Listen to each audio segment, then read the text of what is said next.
BJP বরাবরই হিন্দুত্ব তাস খেলে। ওরা দীর্ঘদিন ধরে রাম মন্দিরের এজেন্ডা নিয়ে ক্ষমতায় এসছে, 19টা রাজ্য দখল করেছে, বাংলা দখল করার জন্য তারা গীতা পাঠ করছে। মানে আগামী দিনে মুসলমানদের বেশি বেশি করে বিধানসভায় সিট জেতার জন্য কোরআন পাঠেরও আয়োজন করবে। কোরআন পাঠ হবে, লাখো লোক নিয়ে কোরআন পাঠ হবে, তাদেরকে আরামসে খাওয়া দাওয়া করিয়ে দিনভর মুর্শিদাবাদে কোরআন পাঠ হবে। আজকে 5 লক্ষ কণ্ঠে গীতা পাঠ, আমি 1 লক্ষ হাফেজকে দিয়ে কোরআন পাঠ করাবো।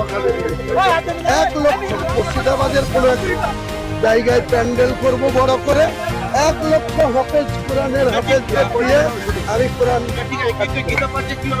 গীতা পাঠ করতেই পারে। সনাতন ধর্ম অবলম্বী মানুষ, তাদের কালচার, তাদের গীতাকে তারা সম্মান করে, তারা এ নিয়ে আমার শ্রদ্ধা আছে।